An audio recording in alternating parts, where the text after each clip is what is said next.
Quel avenir pour le système de combat aérien du futur? Des tensions entre les partenaires français et allemands menacent le projet. Vilnius met en place des barrières d'Indo-Dragon à la frontière avec la Russie pour empêcher une invasion possible par des routes inutilisées.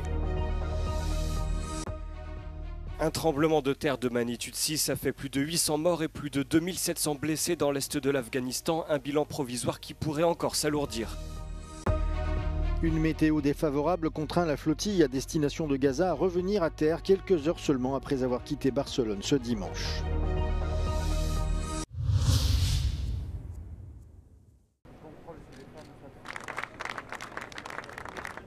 Des nuages planent sur l'avenir du SCAF, le système de combat aérien du futur.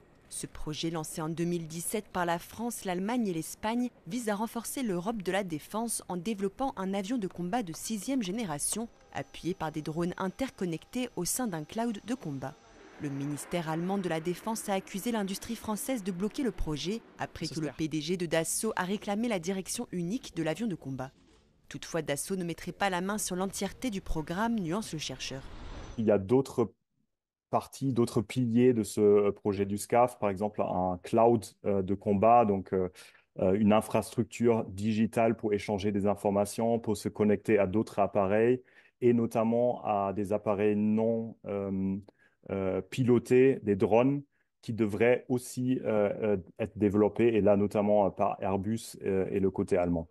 Coup de bluff ou véritable scénario, certaines voix allemandes menacent de claquer la porte. L'Allemagne pourrait se tourner vers un projet concurrent d'avions de chasse de 6e génération développé par l'Italie, le Royaume-Uni et le Japon. D'autres voix allemandes transatlantistes plaident pour acheter plus de F-35 américains aux grandes dames de l'autonomie stratégique européenne. Ça aura un coût pour la relation franco-allemande bilatérale, mais aussi pour la souveraineté européenne de manière générale, puisque le SCAF et son projet jumeau, le MGCS, donc le char du futur, étaient en quelque sorte les deux projets principaux de cette idée, de cette vision d'une Europe plus souveraine. Le projet du SCAF a été abordé vendredi lors du Conseil des ministres franco-allemands organisé à Toulon. Le chancelier allemand et le président français ont réaffirmé leur attachement au projet, mais laissé entendre que des réajustements pourraient avoir lieu. Pour Friedrich Merz, la guerre en Ukraine pourrait encore durer longtemps et il n'est pas envisageable d'y mettre fin rapidement à ses dépens. Dans une interview accordée à la chaîne publique allemande ZDF, le chancelier allemand a déclaré qu'il n'avait pas perdu l'espoir d'un cessez-le-feu mais qu'il ne se faisait pas d'illusions. Par ailleurs, Friedrich Merz a averti que la guerre ne pourrait prendre fin que si la Russie n'était plus en mesure de la soutenir financièrement ou militairement. Il a donc appelé les alliés de l'Ukraine à maintenir et renforcer la pression économique sur Moscou pour rendre cela possible. Also ich stelle mich innerlich darauf ein, dass dieser Krieg noch lange dauern kann. Wir versuchen ihn so schnell wie möglich zu beenden, aber ganz sicher nicht um den Preis der Kapitulation der Ukraine. Denn man kann den Krieg morgen am Tag beenden, indem die Ukraine kapituliert, aufgibt und das Land seine Eigenständigkeit verliert. Nur dann ist übermorgen das nächste Land dran und dann sind übermorgen wir dran. Das ist keine Option. L'Allemagne est l'un des principaux soutiens de l'Ukraine et a fourni ou promis une aide militaire d'une valeur d'environ 40 milliards d'euros depuis que la Russie a envahi le pays en 2022. Ces derniers mois, Berlin et d'autres pays occidentaux se sont ralliés à un nouvel effort diplomatique pour mettre fin à la guerre, mais les alliés de l'Ukraine ont accusé le dirigeant russe Vladimir Poutine d'éviter des négociations sérieuses.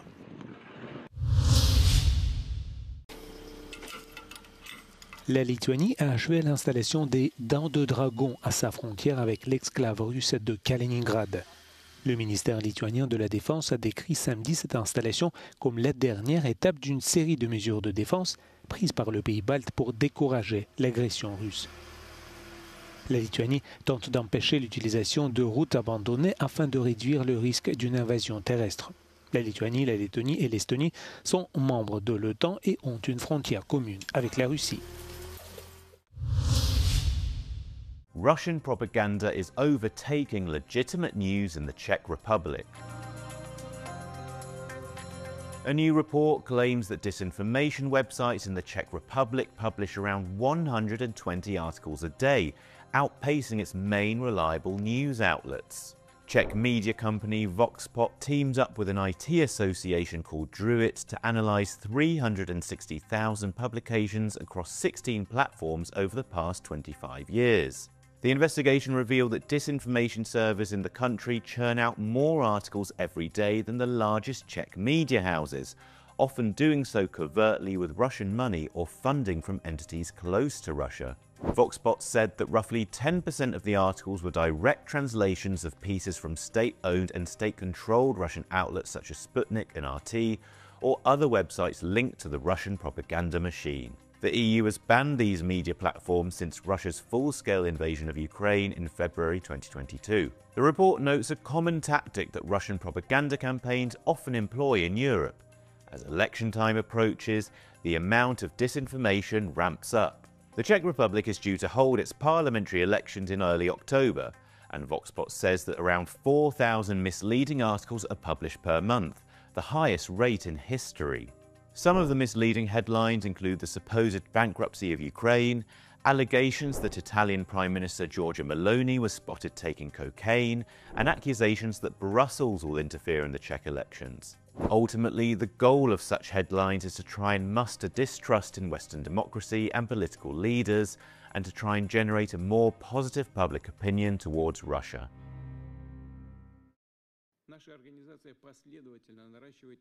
S'exprimant au sommet de l'Organisation de coopération de Shanghai ce dimanche à Tianjin en Chine, Vladimir Poutine a accusé l'Occident et l'Europe en particulier d'être à l'origine de la guerre en Ukraine.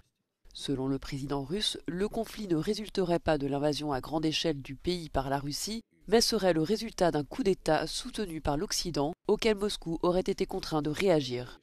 Le dirigeant a également pointé ce qu'il a qualifié de tentative constante de l'OTAN d'intégrer l'Ukraine comme un facteur majeur du conflit.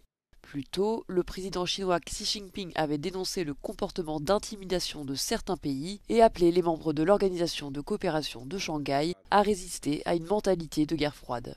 Le dirigeant a salué l'expansion et l'influence croissante du bloc, tout en appelant à un renforcement de la coopération pour faire face aux crises mondiales et stimuler le développement.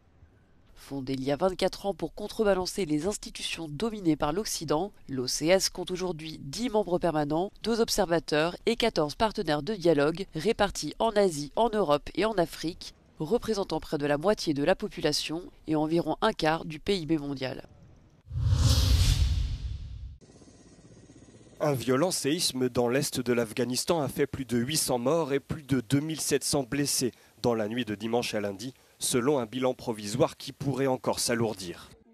Le tremblement de terre, d'une magnitude de 6 sur l'échelle de Richter, s'est déclenché dimanche soir, près de la ville de Jalalabad, et a été suivi de plusieurs répliques. La faible profondeur de l'épicentre, 8 km seulement, a rendu les secousses particulièrement violentes en surface.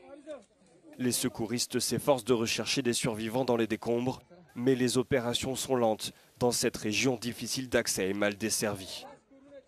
Ce drame survient presque 2 ans après un séisme de magnitude 6,3 en Afghanistan qui avait tué environ 1600 personnes selon les Nations Unies. La flottille pour Gaza qui a quitté Barcelone ce dimanche transportant de l'aide humanitaire, des militants et des célébrités a été contrainte de rentrer au port. Selon un communiqué des organisateurs, la vingtaine de bateaux a choisi de revenir et de retarder son départ pour privilégier la sécurité après qu'une tempête a frappé la Méditerranée et certaines parties de l'Espagne pendant la nuit. Dimanche, des milliers de sympathisants pro-palestiniens s'étaient rassemblés sous le soleil brûlant sur les quais du vieux port de Barcelone pour acclamer la mission au moment de son départ. Mais face à des vents de près de 60 km/h, certains des petits bateaux participant à la mission auraient été en danger, toujours selon les organisateurs. L'Agence météorologique nationale espagnole a émis des avertissements de précipitations et de fortes tempêtes pour la Catalogne ainsi que pour d'autres parties de l'Espagne. La flottille est la plus grande tentative à ce jour pour briser le blocus israélien de Gaza par voie maritime dans le but d'apporter une aide humanitaire indispensable à une enclave en proie à une augmentation des décès dus, selon l'ONU, à une famine.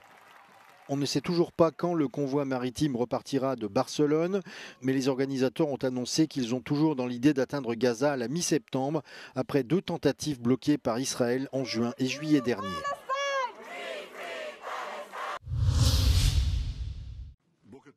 L'armée israélienne affirme avoir tué Abu Obeida, le porte-parole emblématique de la branche armée du Hamas. Le ministre de la Défense Israël Katz a annoncé sa mort ce dimanche sur le réseau X. Elle serait intervenue au cours du week-end lors d'un bombardement ciblé. Le Hamas n'a pas confirmé l'information pour l'instant.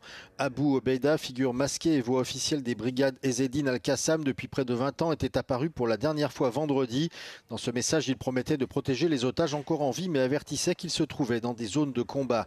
Cette annonce survient alors qu'Israël mène une offensive élargie sur Gaza, qualifiée de zone de guerre.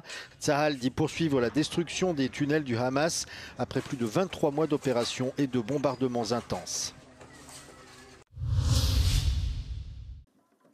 Dans le nord de la Roumanie, une poignée de bénévoles se sont fixés comme objectif de rénover et de sauver une église gothique vieille de plus de 600 ans. Les travaux de l'édifice, dans un état de délabrement avancé, ont pu débuter grâce à une campagne de collecte de fonds menée auprès de ceux qui apprécient le patrimoine culturel de Transylvanie. Ce projet est mené par les bénévoles de l'association Petrus Italus Trust en partenariat avec la communauté locale du village de Corvinesti et de la paroisse orthodoxe. Les travaux ont débuté il y a quelques jours par la rénovation du toit. Am apelat la o soluție mai interesantă, o campanie de strângere de fonduri prin care fiecare donator care donează 30 de lei pentru o șindrilă poate să-și inscripționeze numele pe șindrila donat. Pour le moment, seuls 17 bénévoles, dont la plupart sont des étudiants en architecture venus de tout le pays, s'affairent. De quoi réjouir les habitants de cette petite commune. Era frumoasă pentru noi, pentru tineri. Vineam aici la biserică să vă mai ales de ramul Mihail și Gavrila. Selon les premières estimations, la rénovation de l'église coûtera quelques 30 000 €, une somme que les bénévoles espèrent réunir grâce à la collecte de dons. La petite église est un exemple de collaboration interconfessionnelle, puisqu'elle a accueilli pendant 6 siècles des offices catholiques, luthériens puis orthodoxes.